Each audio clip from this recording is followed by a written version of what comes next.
Well, look at this is stunning, stunning, stunning. I want to share with you, friends. I just posted my very beginning testimony from Wildwood, and I hope you friends are excited as me after I gave testimony to what the Lord was doing at Wildwood. More things started happening. More things started changing. In His providence, He kept opening more doors and more windows, which pointed to me becoming a medical missionary. You know, uh, the Lord had a plan. He always has a plan, and sometimes uh, our own wants and desires and plans get in the way, and we forget to ask the Lord. And from the very beginning, He had a plan with Wildwood, and it wasn't about the cancer. It wasn't just about the cancer. It really was about giving me my life back and the next step. I'm going to continue the rest of the story and get you guys caught up, because after I gave that testimony that you just saw, God continued in His providence to open up so many doors and windows. I mean, it's been just an incredible story and an incredible journey. And what I thought was just about the cancer ended up really being about the next chapter of my life. Because I really didn't have any place to go, or, I mean, what do I do? What do I do? Where do I go? So the Lord already had His plans, and they're good plans. So what ended up happening is I did apply, and of course, admission was closed a long time ago. So God got me an interview, and they were very pleased with my references, and the interview went really well. And in fact, when we were done with the interview, the lady just shook her head and she says, "Stacey, I admire you." She says, "I cannot believe what you've been through and what you're still going through. And look at you."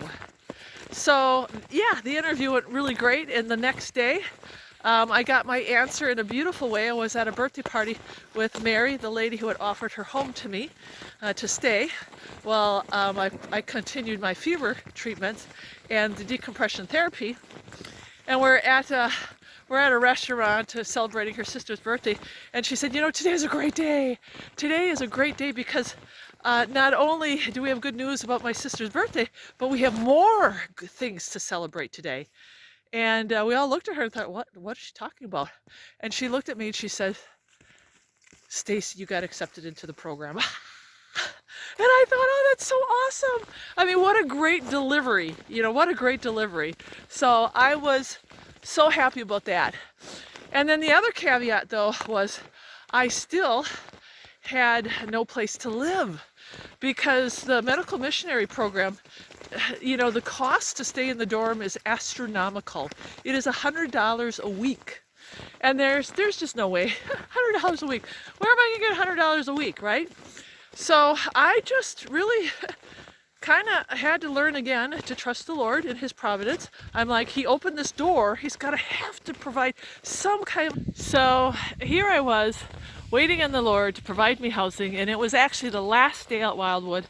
I actually had to go see my doctor, and I ran into the lady who does the labs, and she knew that I had been looking for a place to stay. She has a pull-behind RV that she actually had for sale, and she wanted lots of money for it, and I thought, well, that's grand, but I can't afford that either. So at the last day, she came up to me and caught me in the hallway, and she's like, "Have you found a place to stay?" And I said, "No, I haven't, and I'm leaving tomorrow." And she smiled and she said, "Well, what about my RV?" And I said, "Well, what do you have in mind?" Because I'm thinking, I know you have your RV pull behind for sale, but I can't buy it. And then she looked at me and she said, "Well, what do you think about just living in it while you're a student?" And I said, "Well, like, what would the conditions be?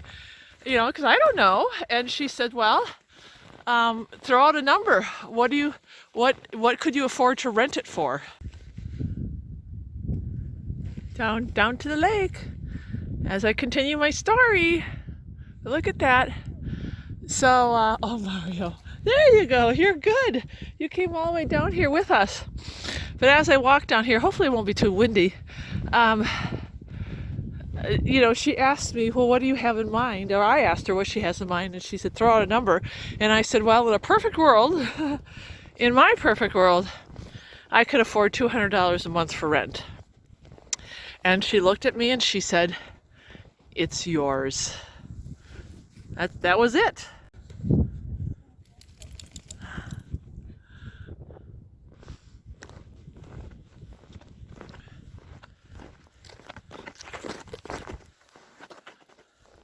So that was it. God, at the very last minute, gave me a place to stay for $200. And that is in my budget because, I never discuss my budget with you friends, but I tell you that it's slim pickings because I don't have unemployment. I don't have disability. I don't have any of that.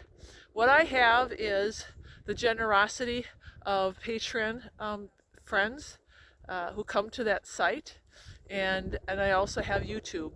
And YouTube, obviously is very fickle because it's always dependent on how many videos I put up, and it's not a steady income and it's not a large income. But I will say, it gives me enough that I can afford $200 in rent.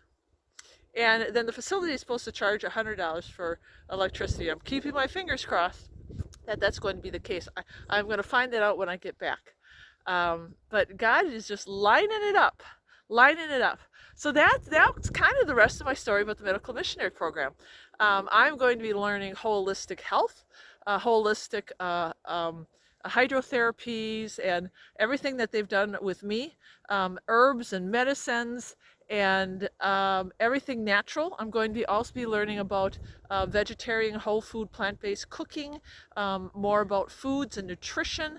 I'm also going to be studying the Bible intensely, so I can do Bible studies, and they prepare you for missions.